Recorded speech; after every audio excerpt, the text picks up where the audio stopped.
पहला पान लेता हूँ, सावधान। भगवान बामन ने अपना पहला चरण उठाया और एक पग में ही, एक कदम में ही पूरी पृथ्वी को नाप लिया है भगवान ने।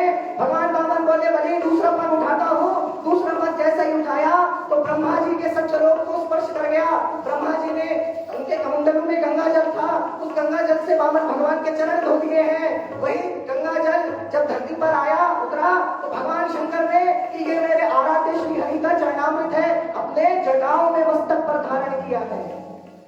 जब दो पग में बलि का सारा सब कुछ भगवान ने ले लिया, तब भगवान बामन बोले बलि शास्त्र का वचन है, जो संकल्प लेके संकल्प को पूरा न करे, अधूरा छोड़ दे, वो घोर नरक में जाता है। तो बामन भगवान ने परीक्षा लेने के उद्देश्य से बलि को आदेश दिया, अब तुम घोर नरक के अंधकार में जाओ।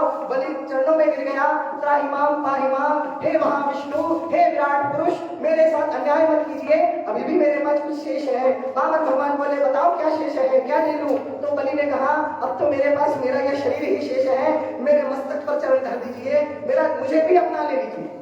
आपने मेरा राज्य ले लिया, मेरा साम्राज्य ले लिया, मेरी लक्ष्मी ले ली, मेरी संपत्ति ले ली, अब मैं बचाऊं तो मुझे भी ले लीजिए। तब बामन भगवान ने तीसरा पग उठाया और बलि महाराज के मस्तक पर स्पर्श कराया।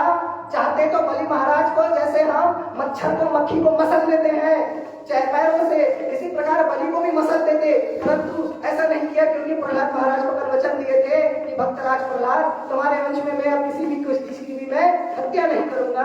तो बलि महाराज को आज आत्मदान करते हैं, जीवन दान देते हैं, मस्तक को स्पर्श करके ही बामन भगवान को चरण उठा लेते हैं और वापस अपने 2.5 फीट के स्वरूप में आ जाते हैं। बोलिए बामन भगवान की, बोलिए उपेंद्र भगवान की, बोलिए त्रिविक्रम भगवान की। बामन भगवान का एक नाम त्रिविक्रम भी है, क्योंकि 3 पग में उन्होंने पूरे संसार को विक्रम कर दिया, अतिक्रमण कर दिया। बलि को आशीर्वाद देते हैं, बलि मुझे ज्ञात है तुमने इतने सारे यज्ञ क्यों किए, मैं वरदान देता हूं, आगामी मनवंतर, वर्तमान मनवंतर का नाम है वैवस्वत मनवंतर, इसके बाद जो मनवंतर आएगा वो बलि मनवंतर होगा। भगवान ने आशीर्वाद दिया कि आगामी मनवंतर में तुम इंद्र बनोगे, तुम्हारी इच्छा इंद्र बनने की थी ना, तो मैं तुम्हें वरदान देता हूँ, तुम आने वाले मनवंतर में वैवस्वत मनु जब चले जाएंगे, जब नए मनु आएंगे, तब तुम उस मनवंतर में इंद्र बनोगे, तुम्हारे वंशज ही देवता बनेंगे सब, और तुम स्वर्ग का उपभोग, राज्य उपभोग करोगे। अभी मेरी आज्ञा है, तुम्हारे परदादा भक्तराज प्रहलाद जिस सूतल लोक में रहते हैं, उस सूतल लोक की संपत्ति भी स्वर्ग से कम नहीं, वहां भी स्वर्ग की ही जितनी संपत्ति है, कहो तो उससे अधिक है, मैं और अधिक दे दूंगा, तुम सूतल लोक चले जाओ, पृथ्वी को छोड़ दो। भगवान की आज्ञा स्वीकार की बलि ने और सूतल लोक की यात्रा की। इस प्रकार बलि वामन चरित्र समाप्त हुआ। इसके पश्चात मत्स्यावतार का वर्णन है। मत्स्य भगवान की समय कम है, मत्स्यावतार को यही प्रणाम करते, बोलिए मत्स्यावतार भगवान की। इसके बाद राजा अम्बरीश की कथा आती है। राजा अम्बरीश का प्रसंग ऐसा है कि राजा अम्बरीश ने द्वादशी प्रधान एकादशी का व्रत लिया था। इस विषय में तो हमें बहुत कुछ कहना था, समय नहीं है, इसीलिए भविष्य में अगर कथा भगवान बुलवाएंगे तो हम इस विषय में बताएंगे कि एकादशी कैसी करनी चाहिए और कौन सी करनी चाहिए। आजकल माता एकादशी तो बहुत करने लगी है, परंतु दूषित एकादशी करती है, जिस एकादशी का कोई फल नहीं मिलने वाला, क्योंकि हमें पता है यहाँ की माताएं, लोकल की माताएं कौन सी एकादशी करती है, और हम जब बोलते हैं तो वो यकीन नहीं होता। क्यों? क्योंकि रास्ते चलते बोलेंगे तो कोई क्या इज्जत देगा, क्योंकि पब्लिक तो वहां इज्जत देती है जहां कोई ऊंचे आसन पर बैठा हो। बड़े स्टेज पे बैठ के कोई बोले, जैसे बड़े बड़े कथावाचक स्टेज पे बोलते हैं, करोड़ों के स्टेज पे, तो उनकी बातें अंत पब्लिक ऐसे एक्सेप्ट कर लेती है, स्वीकार कर लेती है, मानो वो भगवान विष्णु, भगवान ब्रह्मा ही बोलते हैं। धर्मशास्त्र से तो लेना देना है नहीं हमको, बस मिश्रा जी, दुबे जी, पांडे जी बोल भर दे, फिर देखो वो तो बोले नस काट लो तो नस भी काट लेते। कल को अगर कोई बड़े कथावाचक ये बोलते हैं कि शंकर जी से अपनी मनानी है, शंकर जी से अपनी सब कुछ पानी है, तो काम करो, हाथ की नस काट के खून से नहला दो, शंकर जी को अभिषेक कर दो, तो माताएं वो भी करना चालू हो जाएगी, हाथ वाथ काट लेंगी शिवलिंग के ऊपर, श्री शिवाय नमस्तुभ्यं। ऐसा काम नहीं चलेगा। शास्त्र में जो कहा है वो मानना पड़ेगा। एकादशी 2 प्रकार की होती है, हर एकादशी 2 दिन होती है। पंचांग में कुछ एकादशी को 2 दिन दिखाया जाता है, कुछ को नहीं दिखाया जाता। दुर्भाग्य है, पंचांग बनाने वाले ऐसा क्यों करते हैं हमको समझ में नहीं आता। प्रत्येक एकादशी 2 दिन पड़ती है। एक एकादशी जो पहले दिन की होती है वो दशमी तिथि समाप्त होकर एकादशी लगती है, तो वो दशमी विद्या एकादशी होती है, अपवित्र होती है, असुरों की होती है। और जो दूसरे दिन की होती है वो एकादशी छूटकर द्वादशी लगती है, तो द्वादशी युक्त एकादशी होती है, शुद्धा एकादशी होती है। श्रीमद् भागवत में भी यही एकादशी का वर्णन है। दशमी विद्या एकादशी कदापि नहीं करनी चाहिए। दशमी विद्या एकादशी करने से पाप आते नहीं, पाप जाते नहीं, पाप आ जाते हैं। आपने तो सुना ही होगा, एकादशी तिथि पर अन्न में पाप का वास होता है। संसार के सारे भयंकर भयंकर पाप जो आपने किए चाहे ना किए, वो अनाज, दाल, चावल, गेहूं, रोटी, चावल इत्यादि में दलहन में आकर बैठ जाते हैं। और एकादशी की तिथि पर जो उनको सेवन करते हैं, वो पाप किए हो चाहे ना किए हो, वो सारे पाप उनको लग जाते हैं। ये एकादशी का महत्व है। आप सोमवार का व्रत करो ना करो, आपकी मर्जी। आप शनिवार को करो ना करो, आपकी मर्जी। आप नवरात्रि करो ना करो, आपकी इच्छा। आप रामनवमी करो ना करो, आपकी इच्छा। परंतु प्रत्येक सनातनी हिंदू को एकादशी व्रत करने की बाध्यता है। जैसे प्रत्येक मुस्लिम भाइयों को रोजा रखने की बाध्यता है। हमने आज तक ऐसा कोई मुस्लिम भाई नहीं सुना जो रोजा न रखता हो। और दुर्भाग्य है, हिंदुओं का 100 में 1 व्यक्ति एकादशी कर रहा है वो भी तरीके से, और 10-20 जो कर रहे हैं वो तो दशमी वाली कर रहे हैं, पाप बढ़ाने वाली, और बाकी लोगों को तो कोई लेना देना नहीं है, जानते नहीं एकादशी क्या होती है।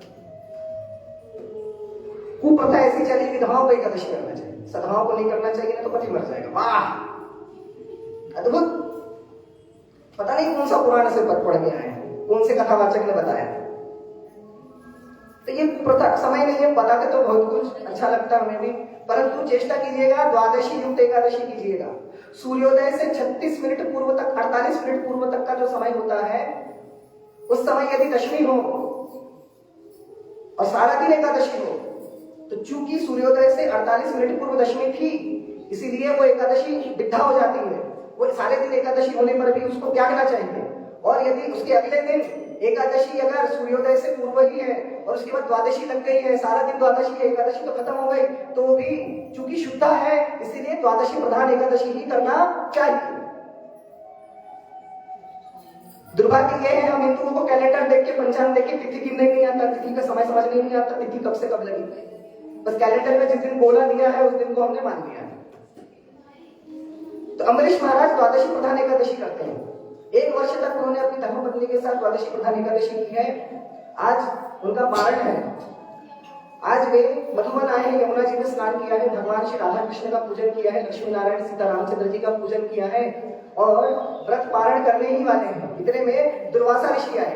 दुर्वासा ऋषि जी का आओ भगत किया, चरण प्रक्षालन आदि जो विधि हमने बताया वो विधि संपन्न किए। और दुर्वासा मुनि से बोले कि ऋषिवर, आप आए हैं, इसीलिए भगवत प्रसाद आप पाइए, आपकी प्रसादी हम पाकर एकादशी हमारी पूरी करेंगे, व्रत का पारण करेंगे। दुर्वासा ऋषि बोले, राजन मेरे कुछ क्षण मेरा प्रतीक्षा करो, मैं स्नान करके आता हूँ, मेरी संध्या का समय है, मैं स्नान आदि करके आता हूँ, मेरी प्रतीक्षा करो।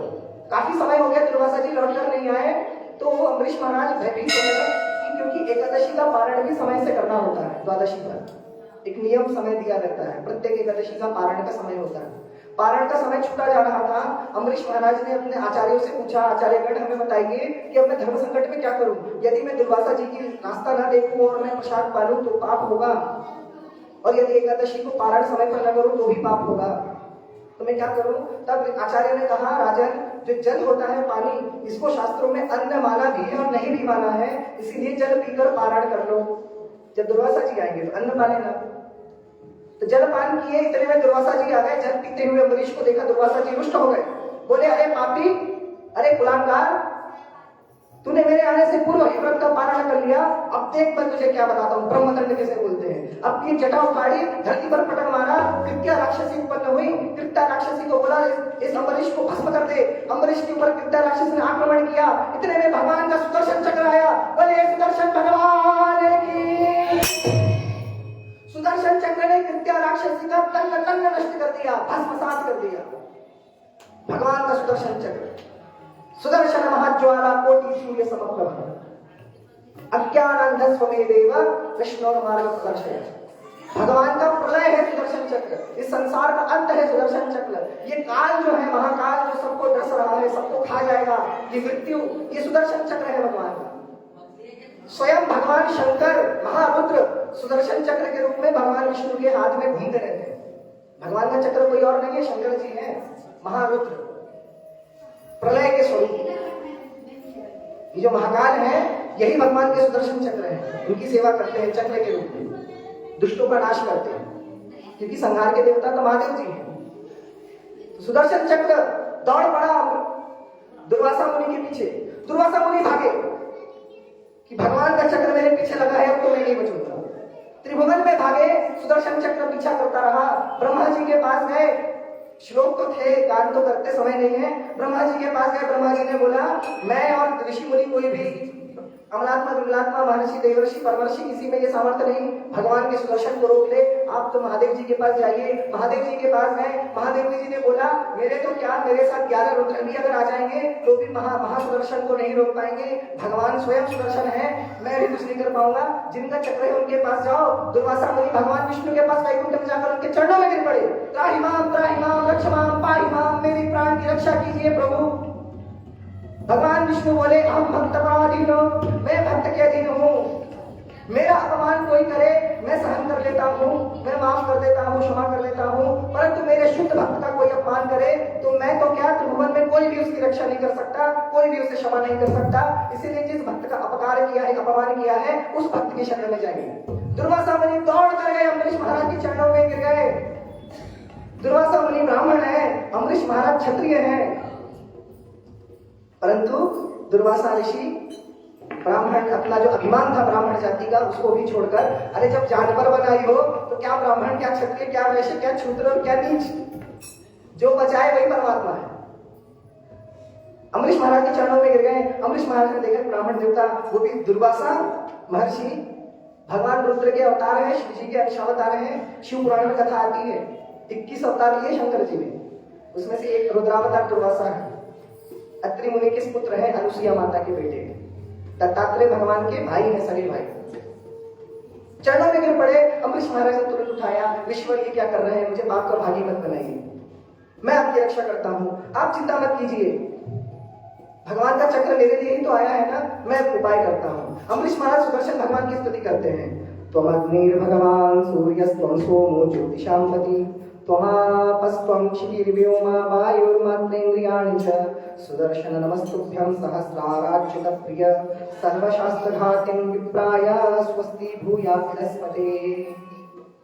ओम श्री ह्रीं क्लीं कृष्णाय गोविंदाय गोपीजनवल्लभाय पराय परमपुरुषाय परमात्मने परकर्म मंत्र यंत्र तंत्र औषधस्त्र शस्त्राणि संहर संहर मृत्युर्मोचय मोचय शत्रुन्नाशय नाशय आयुर्वर्धय वर्धय। ओम नमो भगवते महासुदर्शनाय दीप्त्रे ज्वाला परिताय सर्वदिक्षोभनकराय हुं फट् ब्रह्मणे परं ज्योतिषे सहस्रार हुं फट् स्वाहा, सहस्रार हुं फट् स्वाहा, सहस्रार हुं फट् स्वाहा। स्तुति की है सुदर्शन भगवान की। सुदर्शन भगवान शांत। दुर्वासा ऋषि के प्राण बच गए। अम्बरीश महाराज की जय जयकार की। दुर्वासा ऋषि ने फिर अम्बरीश महाराज के साथ प्रसाद पाया। इस प्रकार भगवान ने भक्ति का विस्तार किया। बोले भक्तवत्सल भगवान की, अम्बरीश महाराज की। आगे कथा आती है राजा सगर की। राजा सगर की 2 पत्नी थी। प्रथम पत्नी का नाम था सुमति। सुमति के गर्भ से 1 नहीं, 2 नहीं, 100 नहीं, 1000 नहीं, 10,000 नहीं, 20,000 नहीं, 50,000 नहीं, पूरे 60,000 पुत्र हुए। 60,000। सुमति के गर्भ से 60,000 पुत्र हुए सगर महाराज के। द्वितीय पत्नी का नाम था केशिनी। केशिनी के गर्भ से 1 पुत्र हुआ, असमंजस। असमंजस, हाँ, प्रश्न तो माता जी का बहुत अच्छा, इतने कैसे पैदा हुए? आपको पता है ये कथा सतयुग की है, और सतयुग की आयु कितनी है? कलयुग की आयु है 4,32,000। इसका द्विगुण है द्वापर की, 3 गुण है त्रेता की, और चतुर्गुण है सतयुग की। तो सतयुग में आपको पता है, सतयुग में मनुष्य की हाइट कितनी होती थी? आपकी और हमारी कलयुग में हाइट है ज्यादा से ज्यादा 6 फीट। 6 फीट से बड़ा इंसान दिखेगा? नहीं दिखता है। 5 फीट एवरेज है। 5 फीट के हम सब हैं, तो ऊपर नीचे चलता है। 5 फीट एवरेज स्टैंडर्ड।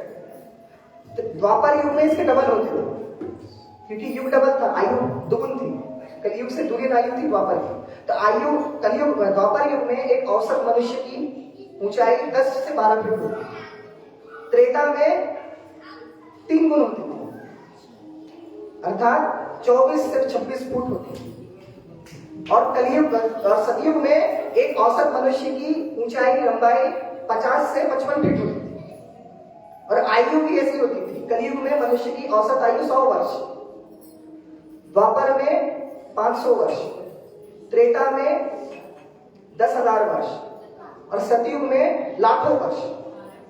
हमने तो ऐसा भी सुना है कि सतयुग में इच्छा मृत्यु होती थी सबको, जैसे भीष्म पितामह को इच्छा मृत्यु थी ना, सतयुग में हर किसी को इच्छा मृत्यु होती थी, जब चाहो तब मरो, और कोई मरना ही ना चाहे। तो ये जो 60,000 पुत्र है ना, तो आप मान के चलिए राजा सगर कोई 100-200 साल नहीं थे, मान लीजिए आप लाख 1.25 साल तो थे, शासन किया उन्होंने पृथ्वी पर, ऐसा विधान था। तो 60,000 पुत्र हुए। दूसरी पत्नी केशरी के गर्भ से असमंजस नाम का एक ही पुत्र हुआ। राजा सगर ने अश्वमेध का यज्ञ किया, इंद्र ने यज्ञ का घोड़ा चुरा लिया ताकि यज्ञ खंडित हो जाए। भागे, राजा सगर के सैनिक दौड़े पकड़ने के लिए, तो इंद्र डर गए। उन्होंने क्या किया, गंगा सागर में कपिल भगवान बैठे थे आश्रम पर, आज भी गंगा सागर में विराजमान है। कपिल भगवान की कथा श्रवण करा चुके, गंगा सागर में विराजमान थे, आश्रम पर बैठे थे, तपस्या कर रहे थे। उन्हीं के पास में एक वृक्ष से उस अश्वमेध के घोड़े को बांधकर इंद्रदेव चंपत हो गए। राजा सगर ने अपने 60,000 पुत्रों को उस घोड़े को खोजने के लिए भेजा। इन 60,000 पुत्रों ने चारों दिशाओं में यात्रा की, और जब धरती पर घोड़ा नहीं मिला तो धरती को खोद दिए, 9 भागों में खोद दिए, 10 दिशाओं में गए, 9 भागों में खोद दिए, 7 भागों में खोद दिए, इसीलिए सप्त समुद्र और सप्त महाद्वीप बन गए। पहले पूरी पृथ्वी फैली थी, एक समुद्र एक तरफ, पृथ्वी एक तरफ, और आज कैसा है, समुद्र है फिर पृथ्वी है, फिर समुद्र है फिर पृथ्वी है ना, दो पृथ्वी के बीच में, 2 भूमि के बीच में समुद्र है। ये इन सगर के 60,000 पुत्रों का कारनामा है। खोजते खोजते 60 के 60,000 पुत्र कहां पहुंचे, गंगा सागर। वहां घोड़ा बंधा देखा, तो कपिल भगवान को गलियाने लगे, अरे धूर्त पाखंडी चोर, साधु का भेष बनाकर बैठा है और हमारे पिताजी का घोड़ा चुरा कर बैठा है, देख हम तेरे साथ अब क्या करते हैं। जब ऐसे कुवचन कपिल भगवान के कानों में गए तो उन्होंने बस आंखें भर खोली थी, सिर्फ अपने नेत्र खोले थे, ना अभिशाप दिया, न कोई ब्रह्मदंड दिया। आंखों की दृष्टि पड़ते ही 60 के 60,000 पुत्र उसी समय तक क्षणार्थ हो राख के ढेर बन गए। सगर महाराज को जब समाचार पता चला, सोचिए क्या अवस्था हुई होगी। सगर महाराज ने अपने दूसरे पुत्र को भेजा। असमंजस तो साधु थे पूर्व जन्म में, इस जन्म में पागलों जैसी हरकतें करते थे, पिताजी ने घर से निकाल दिया। असमंजस के पुत्र थे अंशुमान गए घोड़ा खोजने, जाके देखा कपिल भगवान के आश्रम में घोड़ा बंधा है, और उनके 60,000 काका बड़े पिताजी वो सबके साथ राख के ढेर बन चुके। कपिल भगवान के चरणों में गिर पड़े, क्षमा याचना की। कपिल भगवान ने कहा कि अब इनके उद्धार का उपाय तो गंगा जी से ही होगा, गंगा जल को लाना पड़ेगा, गंगा मैया धरती पर आएगी, इनका उद्धार करेगी, गंगा जल का स्पर्श मिलेगा तभी इनकी मुक्ति होगी। इसीलिए हमारे सनातन धर्म में हम हमारे जो गुजर जाते हैं उनकी अस्थियों को गंगा जल में विसर्जित करते हैं, क्योंकि ये नियम है, ये नियम है। इसके पश्चात असमंजस ने तपस्या की गंगा माता की, ज्यादा से ज्यादा 20 मिनट लगे। देखिए कथा में आनंद तो आ रहा है ना, बोर लग रहा है, बुरा लग रहा है, सर तो नहीं दुख रहा है, ऐसा तो नहीं लग रहा है काहे आ गया, फुकट नहीं आ रहा था, क्योंकि ये कथाएं बहुत कम सुनाते हैं। अंशुमान ने तपस्या की, सारा जीवन तपस्या की, तपस्या करते करते देह छूट गया, गंगा माता नहीं आई। तब असमंजस के पुत्र हुए, अंशुमान के पुत्र हुए दिलीप, सूर्यवंशी राजा दिलीप राजा ने भी पूरा जीवन तपस्या किया गंगा माता को प्रकट करने के लिए। शरीर छूट गया, गंगा माता नहीं आई। फिर दिलीप के पुत्र हुए भगीरथ, चक्रवर्ती राजा भगीरथ ने भी अपने पूर्व पुरुषों के उद्धार के लिए घोर तपस्या की, घनघोर तपस्या की। आज गंगा माता का मन प्लावित हो गया, गलगल गया। गंगा माता प्रकट हुई है, परम सुंदरी माता की। महादेव जी अल्प समय में ही प्रसन्न हो गए। आशुतोष है ना, भोलेनाथ है, तुरंत प्रसन्न हो गए। भगीरथ और मांगो। भगीरथ ने बोला, बाबा माता गंगा का अवतरण होना अनिवार्य है। मेरी 3 पीढ़ियां उनको बुलाने के लिए तपस्या में ही गुजर गई।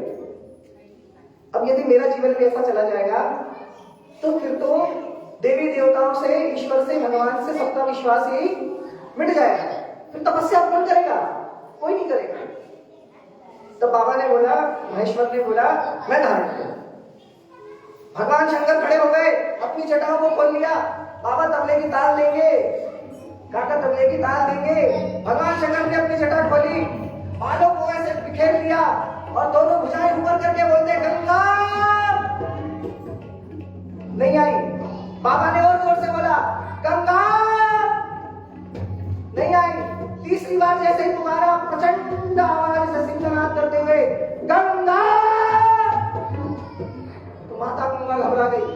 अब महेश्वर अहंकार करने वाले हैं, अब रुकने का मतलब नहीं। माता गंगा कूद पड़ी और जैसे ही आई धरती पर, भगवान कैलाशपति ने अपनी जटाओं से गंगा माता को बांध लिया।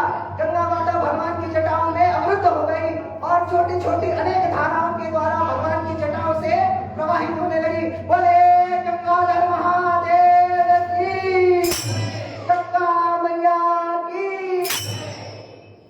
इस प्रकार गंगा माता का अवतरण हुआ और गंगा माता ने सगर के 60,000 पुत्रों का उद्धार किया। और आज भी ये गंगा माता आप और हम सभी के पूर्वजों का उद्धार कर रही है।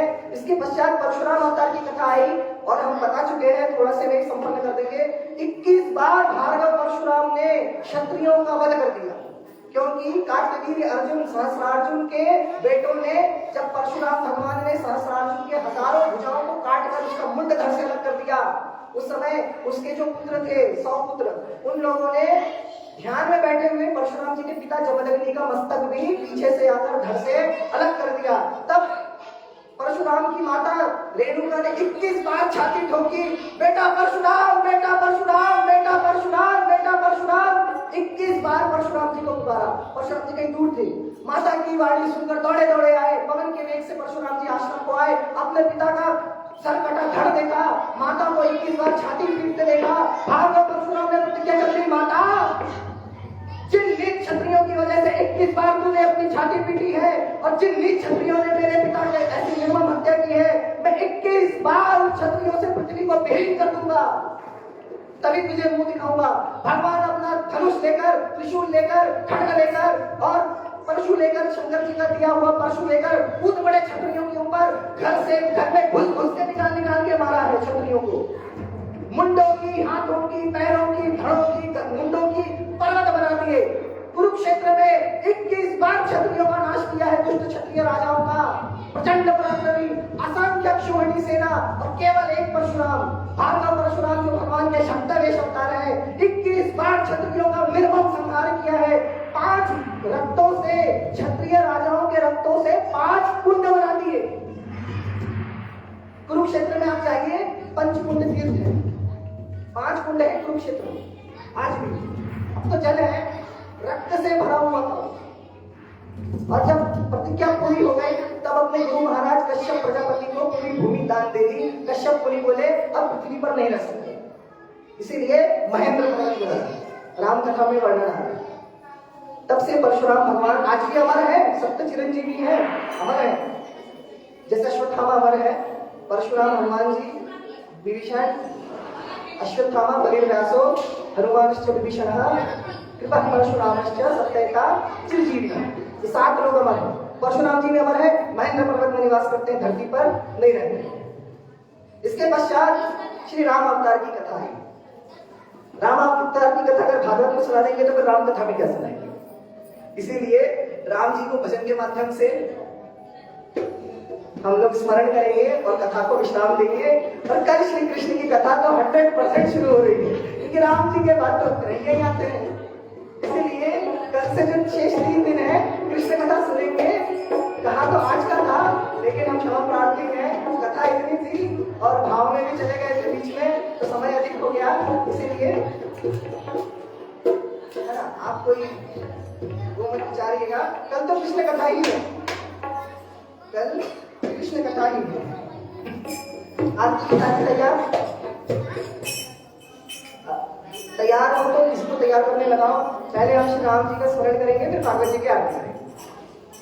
देखिए 20 मिनट का कहा था, हमें तो लग रहा है 10 मिनट ही हुए, तो 20 मिनट आप कब दिए, तो 10 मिनट और है, उचित है। आइए श्री राम जी को स्मरण करेंगे। बोले सीतापति रामचंद्र भगवान की, श्री रामचंद्र की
Thank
you.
मजा आ गया हमें। इच्छा तो थी, क्योंकि श्री कृष्ण के बाद अगर सबसे अधिक प्रिय हम सनातनियों को कोई है तो श्री राम, और उनका चरित्र, उनकी लीला अति विलक्षण, अति विलक्षण, त्याग की मूर्ति।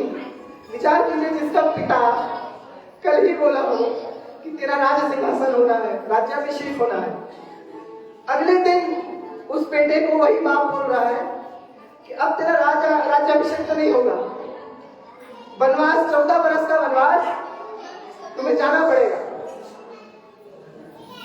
क्या नीति होगी उन पर? नर लीला मानव लीला तो कर रहे थे ना, चतुर्भुज विष्णु तो नहीं आए थे।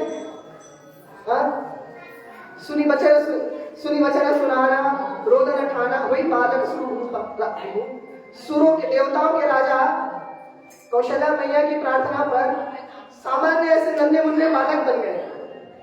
अपने सारे ऐश्वर्य को त्याग दिया, वैकुंठ के सुख को त्याग दिया। किस लिए? रावण को मारने के लिए, कुंभकर्ण को मारने के लिए, वो सब करने के लिए नहीं। वो तो वहीं से चक्र छोड़ते तो सब हो जाता। दशरथ और कौशल्या को वात्सल्य देने के लिए वही पिता दशरथ,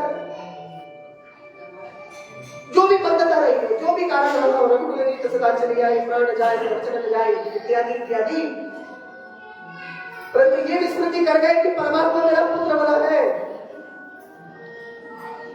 सेवा नहीं करते परंतु प्रेम तो करते। परंतु 14 वर्ष, आयु कितनी थी उस समय? 12 वर्ष। यहां कोई 12 वर्ष का लड़का बैठा होगा, उसको भेज सकेंगे आप जंगल में 14 वर्ष के लिए? ऐसे आयु में भगवान राम को वनवास दे दिया। प्रभु ने एक बार पूछा भी नहीं कि मेरा क्या अपराध है, एक बार पूछा भी नहीं कि पिताजी मैंने ऐसा क्या कर दिया, रातों रात ऐसे कैसे आपका सब परिवर्तित हो गया। सोचिए, ऐसा त्याग है आप में, हम में किसी में नहीं। और गए तो कितना दुख। छोटा भाई बोलता है मैं भी चलूंगा, तुम्हारे बिना मर जाऊंगा। लक्ष्मण भी साथ चले। सीता महारानी बोलती है मैं आपके बिना कैसे जीऊंगी, मैं आपकी अर्धांगिनी हूं। क्या किसी मनुष्य का आधा अंग काट दिया जाए तो क्या आधा अंग जीवित रहेगा? चलूंगी तो मैं भी साथ में चलूंगी। पति जहां होता है, पत्नी का स्वर्ग भी वही होता है। जहां आप होंगे वही मेरी अयोध्या होगी। और ऐसी अवस्था में जब माता सीता को लेकर, छोटे भाई लक्ष्मण को लेकर श्री राम वनवास को गए, तो रावण जैसे पापी, व्यभिचारी, ऐसे नीच ने सीता माता को हरण करके लेकर चला गया। आप दुर्दशा का अनुभव कर सकते हैं रामचंद्र जी पर क्या बीती होगी कि मेरे आश्रय से ये दोनों आए हैं, मेरा भाई और मेरी पत्नी, मैं अपनी पत्नी की भी रक्षा नहीं कर पाया। क्या बीता होगा विचारिए। फिर इतना लंबा सफर तय करके, सुग्रीव से मित्रता करके, पूरी सेना वानर सेना लेकर वो समुद्र पार पहुंचे, तो समुद्र के आगे रास्ता ही नहीं है। आप और हम अगर ऐसे होते, वहां पहुंचते और देखते कि रास्ता ही नहीं है आगे, क्या करते? डूब के मर जाते ना वहीं पे। परंतु हार नहीं मानी, 100 योजन का समुद्र में पुल बांध दिया। किस लिए? रावण को मारने के लिए, माता सीता को लाने के लिए। क्योंकि जब अयोध्या जाऊंगा तो जब कौशल्या माता पूछेगी मेरी बहू कहाँ है, तो क्या उत्तर दूंगा? जब मिथिला के राजा जनक पूछेंगे मेरी बेटी कहाँ है, तब क्या उत्तर दूंगा? नर लीला की है, नारायण लीला नहीं की है रामचंद्र जी ने। आपके और हमारे जैसे विचारधारा रहे उनके। श्री कृष्ण की बात अलग है, लीला पुरुषोत्तम है, सच्चिदानंद स्वरूप। कल जो कथा सुनेंगे ना, चमत्कार ही चमत्कार है उनकी लीला में। परंतु रामचंद्र जी ने ऐसे कोई चमत्कार नहीं किए, ऐसे मनुष्य की तरह, आपकी हमारी तरह परिश्रम किया। लंका गए तो छोटे भाई लक्ष्मण को मेघनाद में शक्ति चला दी, मर ही गए थे लक्ष्मण जी। उस समय भी राम जी की दुर्दशा ऐसी हो गई थी जैसे आत्मा बिना शरीर। यदि हनुमान जी ना होते तो कौन लाता द्रोणगिरी पर्वत, कौन लाता संजीवनी? तब भी रामचंद्र जी को ऐसा लग रहा था कि अब मैं क्या करूं, अग्नि प्रवेश कर लूं। अब जब सुमित्रा मैया पूछेगी तब क्या उत्तर दूंगा, विचारिए। परंतु अंततो गत्वा धर्म की जय होती है, धर्म का नाश होता है। और स्वयं धर्म श्री रामचंद्र जब धर्म के युद्ध के लिए निकले हैं तो किसकी बसात उनको परास्त करते हैं। कुंभकर्ण का भी वध किया है, रावण का भी वध किया है, रावण के पूरे वंश का नाश कर दिया है, पूरी लंका को जर्जर कर दिया भगवान ने। सीता माता जब आई उस समय भी स्वीकार नहीं की। अग्नि परीक्षा, अपने पवित्रता की परीक्षा दो।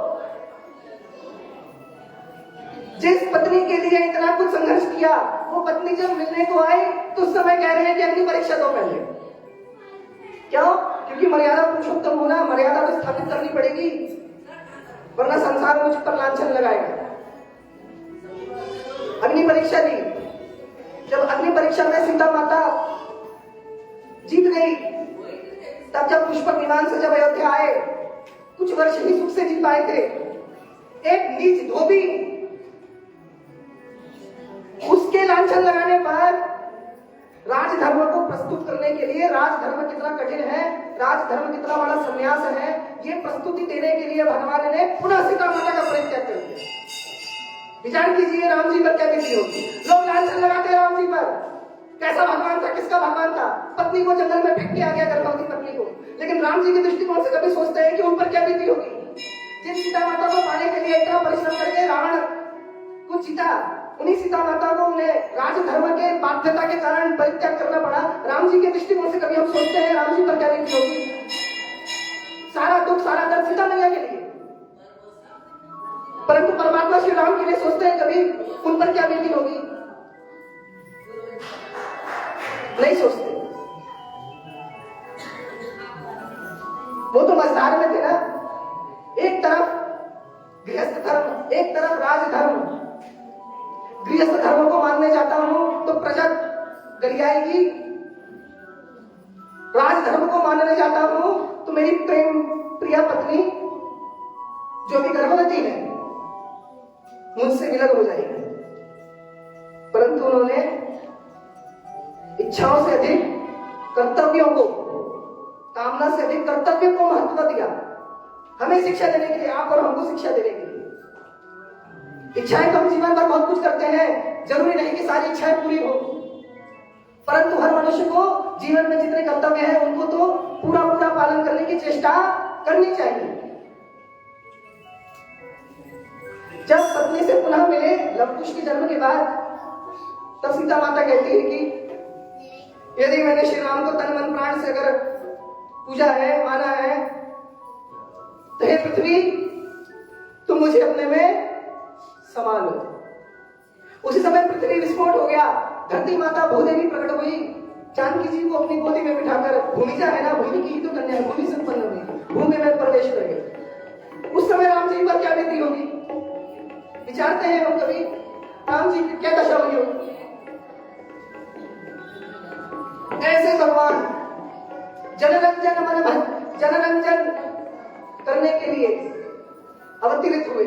इतना कष्ट होगा आप और हमारे लिए, किसी और के लिए नहीं, ब्रह्मा शंकर के लिए नहीं, आप और हमारे लिए इतना कुछ किया उन्होंने। और आज हम उन राम को, उन श्री कृष्ण को पूजा पाठ करना तो छोड़ो, या स्मरण भी नहीं करते, आवा बाबा के चक्कर में पड़े, दुनिया भर के पता नहीं किस किस के चक्कर में पड़े, टोट के टोने के चक्कर में पड़े। जिन भगवान ने अवतरित होकर इतना कुछ किया हमारे लिए, अब उनको हम स्मरण नहीं कर रहे। दुनिया भर के जादू टोने के चक्कर में हम पड़े हैं। अरे श्री राम के नाम में इतना बल है, श्री राम के नाम में इतना पराक्रम है कि आपकी सारी कामना, आपकी सारी कमियां, आपके जीवन की सारी बुराइयां, आपके जीवन की सारी आवश्यकताएं राम का नाम पूरा कर सकता है। लेकिन विश्वास है ही नहीं।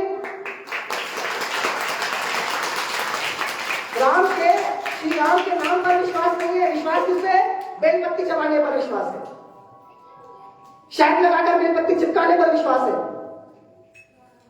श्री राम के नाम पर विश्वास नहीं है। परंतु एक बात बताए, काशी में, काशी मुक्ति की नगरी है, मोक्ष नगरी है काशी।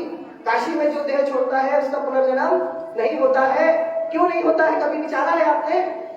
क्योंकि काशी में जब कोई जीव प्राण छोड़ने वाला होता है तो काशी के पति विश्वनाथ बाबा भोलेनाथ उस जीव के पास आते हैं और उसके कान में तारक ब्रह्म मंत्र देते हैं, तारक ब्रह्म मंत्र। और वो तारक ब्रह्म मंत्र क्या है? क्यों मुक्त हो जाता है जीव? सभी पाप उसके माफ हो जाते हैं, क्षमा हो जाते हैं। क्यों? क्योंकि मंत्र देते हैं हरे राम राम राम हरे हरे, हरे कृष्ण कृष्ण कृष्ण हरे हरे। यही तारक मंत्र है श्रोताओं। कोई मंत्र की आवश्यकता नहीं है आपको, न मृत्युंजय, न शत्रुंजय, न पुत्रंजय, कोई मंत्र की जरूरत नहीं है। ये महामंत्र तारक मंत्र ही जीवन का सार बना लीजिए।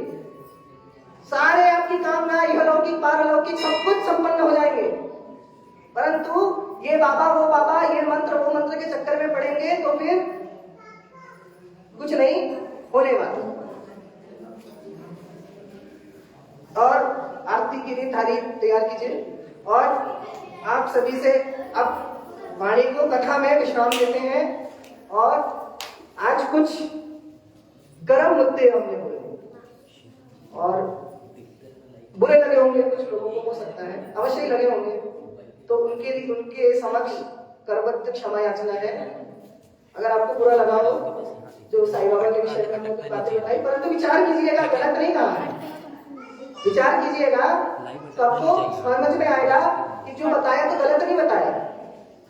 इसीलिए फिर भी अगर बुरा लगा होगा तो यही व्यासपीठ पर बैठे हुए तो भी, जो कि मर्यादा नहीं है इसकी, तो भी प्रथम कथा है, बोल गए गर्मी में गर्म खून है, तो हाथ जोड़कर करवत क्षमा याचना है, कान पकड़ के क्षमा याचना है। किसी को बुरा लगा हो, अगर किसी का दिल दुखा हो, मन दुखा हो तो क्षमा याचना है। हाँ, आयु में बहुत छोटे हैं आपसे, खून भी गर्म है, बोल गए बुड़बोलेपन पे। हाँ, क्योंकि पता है आपको, यहाँ बैठकर ना, यहाँ कोई रिहर्सल करके हम नहीं आते। जितनी बातें 3 घंटे 4 घंटे आपको बोलते ना, रट के नहीं आते कि एक के बाद यही बोलेंगे। यहाँ अपने आप भगवान भाव प्रकट करते हैं, यानी शरीर तो हमारा होता है, वाणी परमात्मा की होती है। तो हमारी वाणी में ये सब सोच के थोड़ी आए थे, ये सब हमने तो सपने में भी नहीं सोचा हम ये विषय पे भी कुछ बोले। पता नहीं, मानो श्री भगवान ही चाहते रहे शायद, पता नहीं, तो निकला है ये सब। इसीलिए बुरा ना मानिएगा। जाकी रही भावना जैसी, प्रभु मुगट देखी तिल तैसी। रामचरितमानस गोस्वामी जी बोले, जिसकी जो भावना, जिस रूप से, जिस प्रकार से भगवान को ध्याए, भगवान उसी रूप में उसी प्रकार से प्रकट हो जाते हैं। परंतु फिर भी विचारिएगा, हम लोग सनातनी हैं, हम सनातनी हैं। जैसे अपना माता पिता अपना ही होता है, उसी प्रकार हमारे रामकृष्ण हरि ही हमारे अपने हैं। हाँ, हमारे रामकृष्ण हरि ही हमारे अपने हैं। अपनों को छोड़कर गैरों के पास जाना ये बुद्धिमानी नहीं है। औरों के पास हो जाते हैं जिनके अपने नहीं होते, जो अनाथ होते हैं। हम सनातनी अनाथ नहीं है, हम सनातनी अनाथ नहीं है। भगवान श्री कृष्ण गीता में अभयवाणी दे रहे हैं, सर्वधर्मान् परित्यज्य मामेकं शरणं व्रज अहं त्वां सर्वपापेभ्यो मोक्षयिष्यामि मा शुचः। यो यथा मां प्रपद्यन्ते तांस्तथैव भजाम्यहं मम वर्त्मानुवर्तन्ते मनुष्यः पार्थ सर्वशः। भगवान दिए अभयवाणी। एक बार श्री भगवान के होकर के देखिए, भगवान 10 दिशाओं से रक्षा करेंगे, 10 दिशाओं से। इसीलिए विचार कीजिएगा, विवेक का प्रयोग कीजिएगा। और अगर जचे तो जीवन में केवल और केवल श्री राम, श्री कृष्ण, श्री नारायण, श्री महादेव, श्री माता भगवती, इन्हीं को मन मंदिर में बिठाइए। आज जो कुछ हम आप और है ना, इन्हीं की देन है। जब ये नहीं थे ना, तब से ये है। अब ये नहीं है, लेकिन अभी भी ये है। समझ रहे बात को? जिनको हम मानने लगे हैं वो कभी नहीं थे, कुछ समय आए और परंतु अभी भी नहीं है, परंतु ये अभी भी विराजमान है। आज भी चमत्कार है। ज्वाला जी में जाइए, देखिए वहां पर 12 अखंड ज्योत माता ज्वाला आज भी प्रज्वलित है। आज भी परम्परा वहां पे प्रत्यक्ष दर्शन देती है। इसीलिए आइए आज की कथा में विश्राम, कल से श्री कृष्ण कथा प्रारंभ होगी, इसीलिए कल से आनंद। आज विचारे थे बाबा, आज विचारे थे कि कृष्ण जन्म बोलेंगे, लेकिन थोड़ा सा समझ रहे, कल तो कृष्ण जन्म से ही कथा शुरू होनी है। कल अपना राम जी आएंगे ना, मत्स्य जी आएंगे ना, कुर्म जी आएंगे, वामन जी भी हो गए, नरसिंह जी भी हो गए। अब तो कल से श्री कृष्ण ही श्री कृष्ण है। बोले कृष्ण कन्हैया लाल की, भागवत महापुराण की, प्रेम से कहो जय जय श्री राम।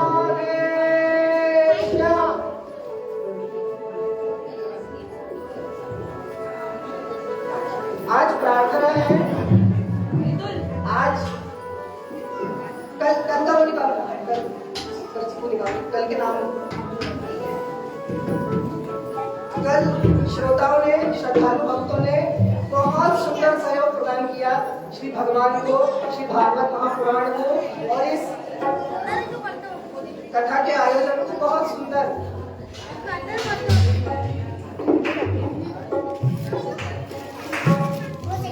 तो निवेदन है कि दीपक पारस्कर जी हैं क्या यहाँ पर अभी?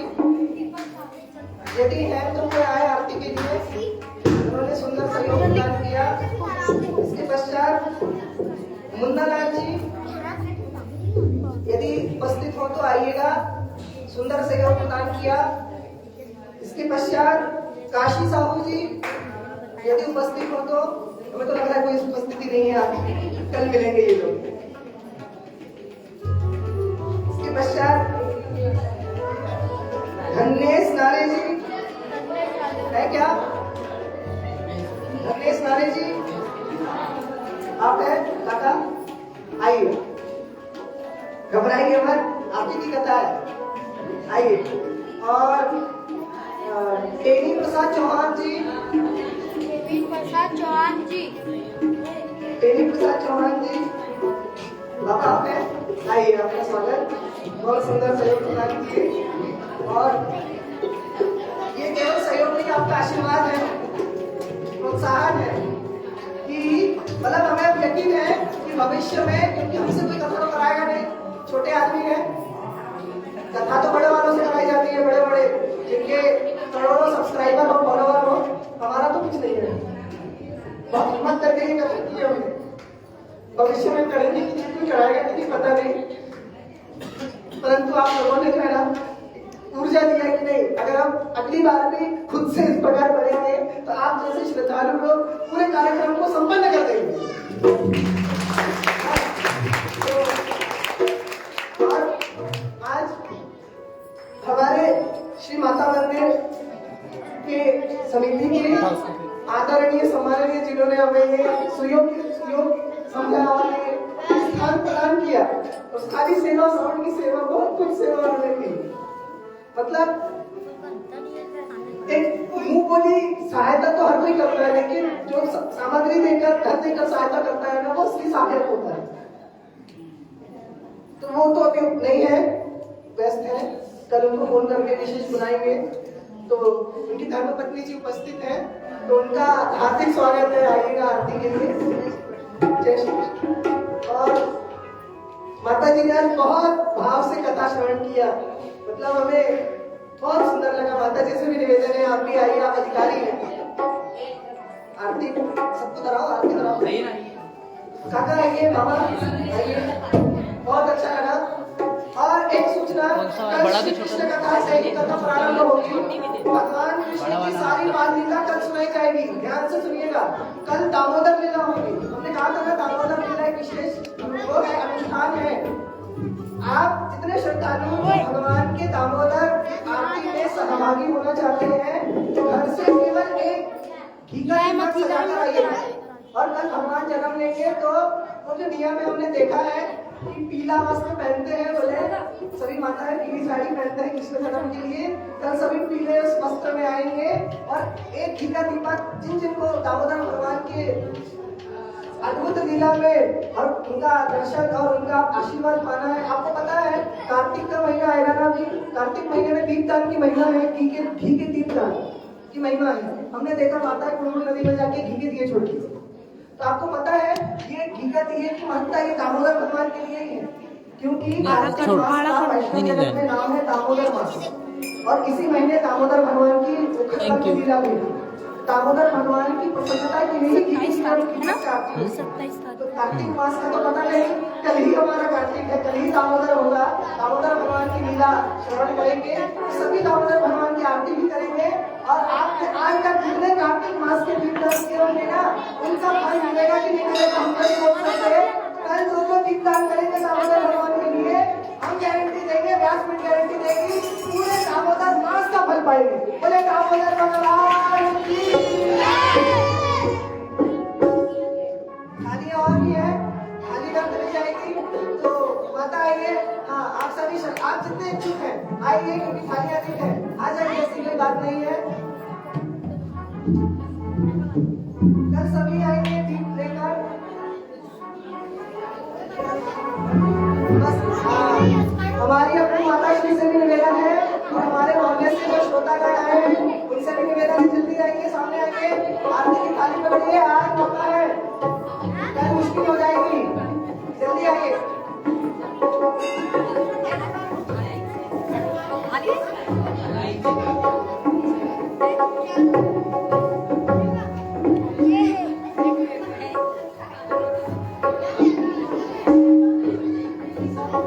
सब हो गए प्रस्तुत? बोले श्रीमद् भागवत महापुराण दादी बस थोड़ा सा हाथ लगा दीजिएगा।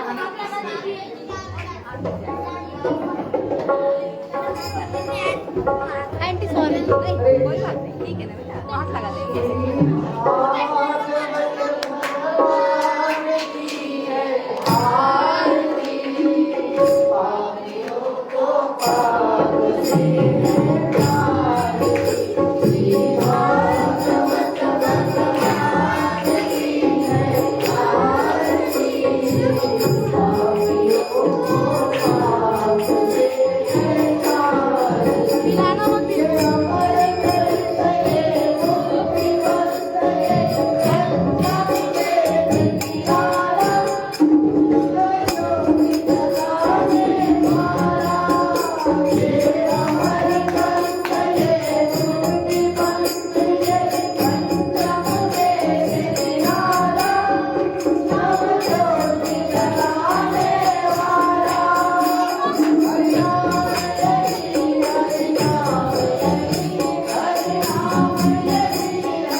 Thank you.